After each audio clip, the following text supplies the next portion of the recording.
की साज उठाओ, गजल की साज उठाओ, बड़ी उदास है रात, सुखन की शम्मा जलाओ।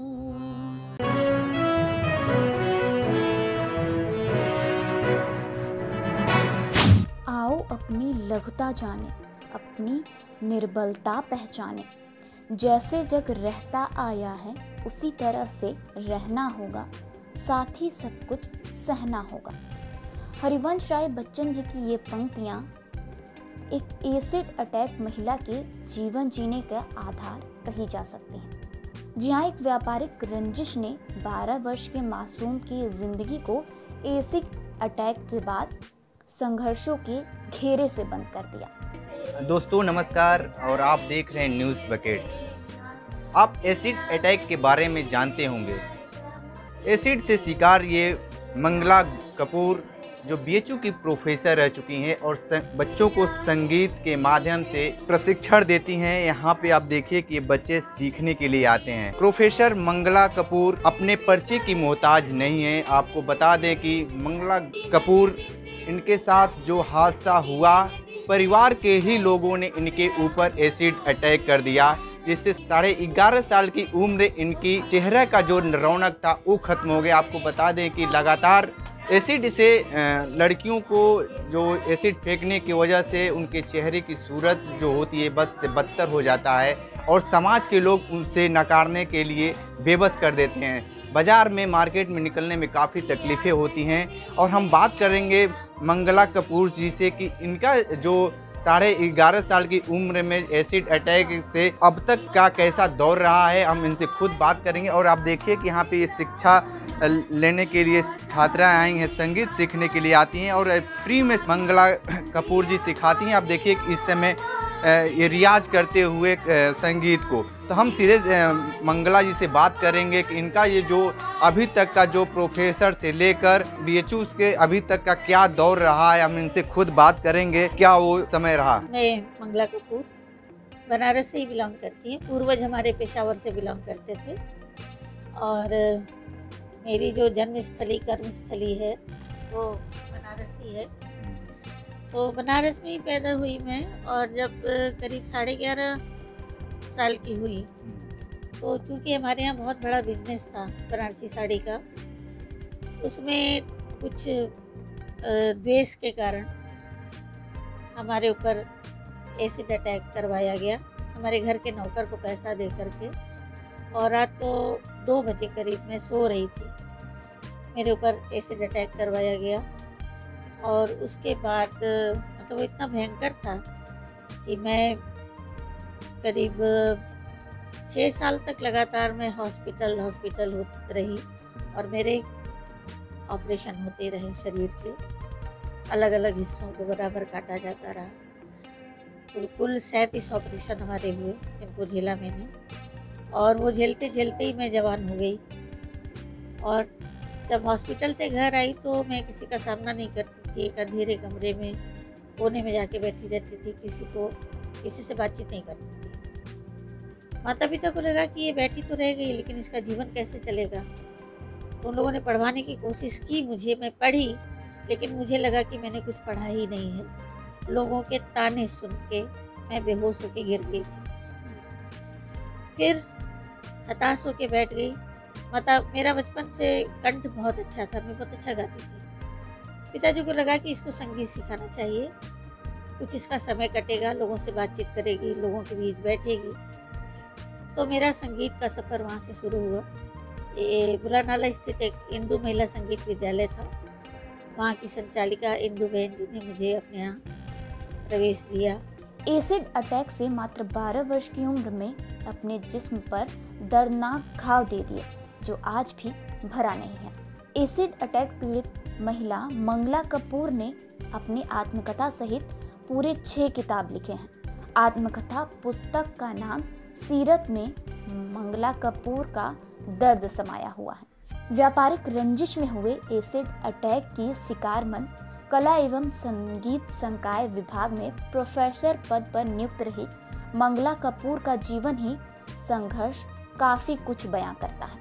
मंगला कपूर के परिवार में बनारसी साड़ी का कारोबार का काम होता था। व्यापारिक एवं आपसी रंजिश के कारण 3 भाइयों की अकेली बहन की खूबसूरती को छीनने के लिए उन पर एसिड अटैक किया गया। उस समय जब उन पर अटैक हुआ तो मात्र कक्षा 7 में पढ़ने वाली मंगला को समझ ही नहीं आया कि उनके जीवन में कौन सा पहाड़ टूट पड़ा। डॉक्टरों की निगरानी में बनारस से कभी पटना तो कभी बनारस अलग अलग शहरों में उनके इलाज का सिलसिला शुरू हुआ। अक्सर मैडम ये देखा जाता है कि इस तरह की लड़कियों को समाज के लोग भागते हैं, बात करने से भागते हैं, चिढ़ाते हैं, विभिन्न प्रकार की समस्याओं को झेलना पड़ता है। उसको आप कैसे उसको झेली? जी हाँ, मैं बता रही हूँ। जब मैंने संगीत सीखना शुरू किया तो मैं घर से निकल के जब जाती थी तो पूरा मुंह ढका होता था, लेकिन मेरा चारों तरफ से मुझे बहुत सारे उपाधियाँ दी जाती थी। देखो देखो देखो मुँह जली जा रही है, देखो इसकी नाकट्टी है ये, ऐसे करके चिल्लाते थे लोग, बोलते थे। मैं जाती थी, घर आके रोती थी, बाबा से कहती थी कि अब मैं कल से नहीं जाऊंगी, मुझे ये सब सुनना पड़ता है। बाबा ने कहा बेटा तुम एक लक्ष्य बना लो कि तुमको कुछ करना है, आगे कुछ बढ़ना है, तुम लोगों की बातों पे ध्यान मत दो, एक कान से सुनो, दूसरे कान से निकाल दो। मैं लगी रही, व्यंग तो बहुत सहे मैंने, लेकिन संगीत की यात्रा मेरी चालू थी। साथ साथ मैंने पढ़ाई शुरू की और हमारे घर की स्थिति इतनी डावाडोल हो गई थी कि हम लोग आर्थिक रूप से बहुत कमज़ोर हो चुके थे। तो फटी पुरानी किताबें मांग करके लाती थी और उससे मैंने प्राइवेट पढ़ना शुरू किया और पढ़ाई भी जारी की। साथ ही साथ मैंने कार्यक्रम देना शुरू किया। मुझे मेरे गाने के लिए डिमांड आई, लोगों ने मांगा, तो मैं साथ साथ स्टेज भी करने लगी और गाने से मुझे बहुत इज्जत मिली। जो लोग मुझे मुजली कहते थे, नकट्टी जा रही है, वो लोग मतलब मोहल्ले वाले लोग मुझे झुक झुक के प्रणाम करने लगे, दीदी कहने लगे, वो देखो मंगला दीदी जा रही है। बहुत इज्जत मिली मुझे उस कार्यक्रम के चलते और लोगों ने भी मुझे हाथों हाथ लिया मेरे गाने को सुन के। तो मैं लगी रही। उसके बाद बी म्यूज में मैंने ये परफॉर्मिंग आर्ट BHU में मैंने एडमिशन लिया, वहाँ से म्यूज़िक में BA MA और उसके बाद PhD किया। और मैं ये बताना चाहूँगी कि मैं थ्रू आउट फर्स्ट क्लास हूँ विथ डिस्टिंक्शन। मैडम जो सर्विस की दौर था, हाँ, उसका क्या कैसे आप झेली? बच्चों को पढ़ाने के जो सिस्टम होता है, अक्सर मैडम से और प्रोफेसर से अच्छे से जैसे चेहरे की खूबसूरती का तो क्या कहते हैं प्रभाव होता है, तो उससे क्या आप बच्चों में दिक्कत करते थे या हाँ, कभी कभी हुआ है। मैं जब 89 में मैं सर्विस में आई म्यूज़िक के लेक्चर के पद पर BHU में ही, तो बच्चों को कुछ लगता था। पहले तो मुझसे डरते थे, फिर मुझसे बात करने से डरते थे, लेकिन जब मैंने सिखाना शुरू किया, उनसे बातचीत करना शुरू किया, तो मैं उन लोगों की भी प्रिय होती गई। हाँ, ये ज़रूर है कि मेरे कॉलेज में भी मुझे ये सारी चीज़ें, यानी बड़े लोगों से, जो वहाँ उस समय वाकई जो पहले से टीचर थे, जो और लोग थे, उन लोगों से थोड़ा सा, जैसे वो लोग मुझसे थोड़ा कट के रहते थे, तो बहुत खुल के होता है ना, उस तरह की चीज़ें शुरुआत में मेरे साथ वैसा माहौल मुझे वहाँ नहीं मिला। लेकिन खैर मैंने सर्विस की और मेरे अंदर में काफ़ी लोगों ने PhD किया। एक बच्ची की बात बताऊं, PhD करने आई थी मेरे अंदर में और वो मुझे देख के डर गई थी। उसने बाद में मुझे बताया, वो सोची कि मैं इनके अंदर में कैसे PhD करूँगी, ये तो इतनी विकृत हैं देखने में, पता नहीं इनका स्वभाव कैसा होगा, ये क्या सिखाएंगी, कैसे करेंगी। लेकिन फिर वो लड़की 7 साल वो मेरे घर में मेरे साथ ही रही, बिल्कुल अपनी बच्ची की तरह। मेरा स्नेह और मेरा व्यवहार जब उसने देखा तो वो सारी बातें वो भूल गई। तो ये सहना पड़ा मुझे, सामाजिक अवहेलना बहुत सहनी पड़ी।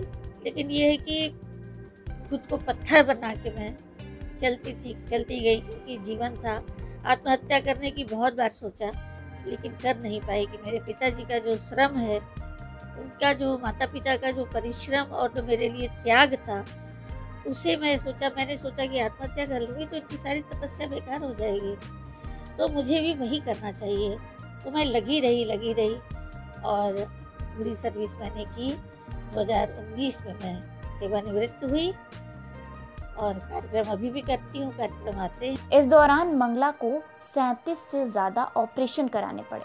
प्रोफेसर मंगला ने बताया कि इतने ऑपरेशन के बाद जाकर वह आज बैठने एवं बातचीत करने की स्थिति में है। उन्होंने बताया कि अटैक के बाद चेहरे पर विकृति इतनी ज़्यादा थी कि उसे देखना किसी के लिए भी संभव ही नहीं था। बच्चे ही नहीं, बड़े भी उनको देखकर डर जाते थे। लेकिन कहते हैं ना कि यदि माँ बाप का साथ हो तो कठिनाई आराम से पार हो सकती है। कुछ ऐसा ही मंगला कपूर के भी साथ हुआ। माता पिता ने उनका हौसला बढ़ाया। इस स्थिति से उबरने के लिए उनके परिवार ने माता पिता उन्हें आगे बढ़ाने के लिए हमेशा प्रेरित किया। माता पिता हमेशा कहते थे कि जीवन में जो घटना था वो घट चुका है।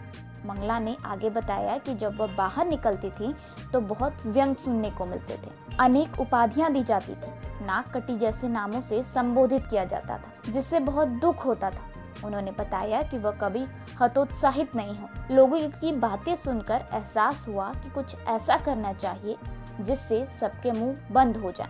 मंगला ने बताया कि उसके बाद उन्होंने प्राइवेट पढ़ाना भी शुरू किया। आज मंगला कपूर जिस तरीके से जीवन जी रही हैं, वो लोगों के लिए एक प्रेरणा का स्रोत बनी हुई है। मेरे बच्चे आते हैं सीखने। इस समय आप क्या कर रही हैं? अब तो विश्वविद्यालय छूट गया है, अब नया चीज़ क्या कर रही हैं? जी, मेरी 5 किताब आ चुकी है।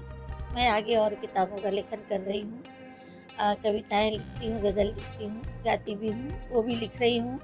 और 2 संस्थाओं से जुड़ी हूँ जिनके द्वारा मैं फील्ड वर्क भी करती हूँ। और एक विकलांग यानी दिव्यांग लोगों की संस्था है, उनके साथ भी जुड़ रही हूँ। और घर पे बच्चों को संगीत की शिक्षा निःशुल्क देती हूँ।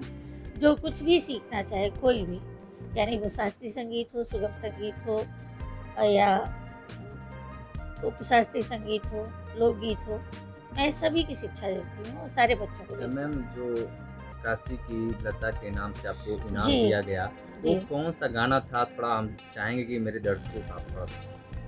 मैं इसकी रिकॉर्डिंग आपको सुना दूँगी, आप थोड़ा सा रिकॉर्ड कर लीजिएगा उसको। हाँ, क्योंकि गाने बहुत थे, कोई एक पर्टिकुलर एक गाने पे नहीं मिला, लेकिन बहुत सारे गाने हैं। और अवार्ड मुझे बहुत सारे मिले हैं। काफ़ी लोगों बहुत जगह से मुझे बुला के मेरा सम्मान किया गया, बहुत सारी जगह से। तो वो भी चलता रहता है। और अभी मेरी ऑटोबायोग्राफी आ गई है, उसका विमोचन होना है। मैं चाहूँगी सभी लोग उसको पढ़ें। ये मंगला कपूर का हम थोड़ा सा घर दिखलाएंगे आपको, और थोड़ा सा हम इस चीज़ को दिखलाने की कोशिश करेंगे कि ये किस तरीके से अवार्ड और कैसे ये अपनी जीवन चलाती हैं। देखिए कि यहाँ पे छात्राएं आई हैं यहाँ सीखने के लिए, और हम इनसे भी बात करेंगे कि कब से रियाज करती हैं, कब से संगीत सीखती हैं, और इसके लिए फीस देती हैं या नहीं देती हैं। क्या नाम है आपका? सृष्टि मिश्रा। सृष्टि जी, कब से आप संगीत सीखती हैं? आपसे कैसे मुलाकात हुई मैम से? हमने यहाँ BHU में जब एडमिशन लिया तब मैम वहाँ पढ़ाती थी। क्या जो ये प्रशिक्षण देती हैं, पढ़ाती हैं, समझ में आता है? बहुत अच्छे से। बहुत अच्छे से। क्या नाम है आपका? मेरा नाम ज्योत्सना कपूर है और फर्स्ट ईयर में MMV में मैम HOD के पद पे थी, तो वहाँ से हम लोग ने अभी स्नातक की परीक्षा को पूरा किया है और तभी से हम मैम से सीखते हुए आ रहे हैं और आगे भी सीखना चाहिए। मैडम, कुछ कोई गाना, गीत या संगीत आता हो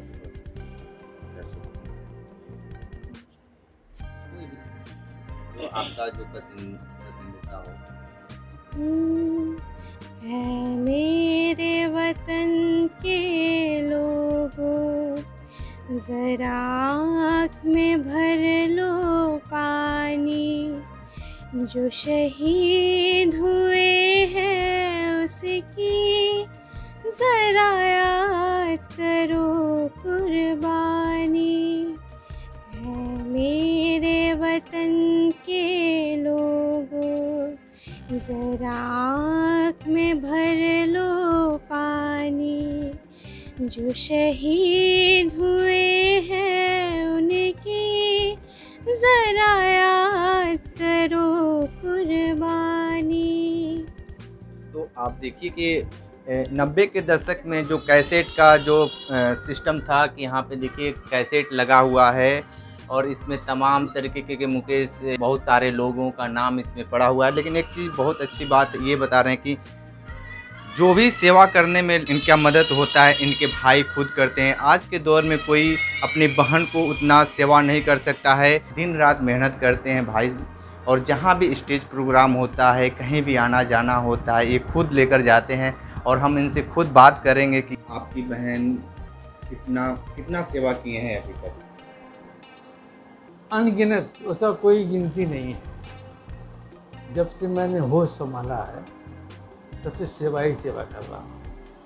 चाहे माँ हो, पिताजी हो, चाचा जी हो, ताऊ जी हो, हमारी बड़ी बहन है, अब तो माँ के बराबर है वो हमारे। अब मैं उन्हीं की सेवा में रहा। सबसे बड़ी बात यह है कि आप बहन की सेवा करते करते आप शादी नहीं किए, ऐसा क्यों किए? शादी का रुझान तो शुरू से हमारा नहीं करने का था। हमने छोटे उम्र में ही गुरु दीक्षा ले लिया। तो हमारे गुरुजी भी रूम में जारी थे, हमारे चाचा जी भी रूम में जारी थे। तो हमारे मन में इच्छा हुई कि मैं भी उसी परंपरा में रहूं, मैं भी ब्रह्मचर्य जीवन पालन करूँगा और सबकी सेवा करूँगा। रामायण में राम और लक्ष्मण की बात आती है और जैसे श्रवण की बात आती है। श्रवण ने भी अपनी माँ बाप को पूरा तीनों त्रिलोक 14 भवन घुमाने की बात आती थी। और भी हम दिखलाएंगे कि इनकी क्या उपलब्धियां हैं, क्योंकि जो शील्ड की बात आती है आप खुद देखिए कि यहाँ मंगला कपूर का जो ये घर है पूरा शील्ड से भरा हुआ है। तो ये अवार्डों का अंबार देखिए कि कितना पूरा अलमारी भरा हुआ है। आपको लगता है कि एसिड अटैक से इतनी सारी उपलब्धियां मिलना आज के ज़माने में कितनी बड़ी चुनौती है। आपको बता दें कि ये देखिए कि पूरी अलमारी किताबों से भरा हुआ है और ये देखिए हर प्रकार का यहाँ पे आपको पुस्तकें मिलेंगी। अब कितना मंगला कपूर पढ़ी हैं ये तो अलमारी देखने से ही आपको पता चल जाएगा।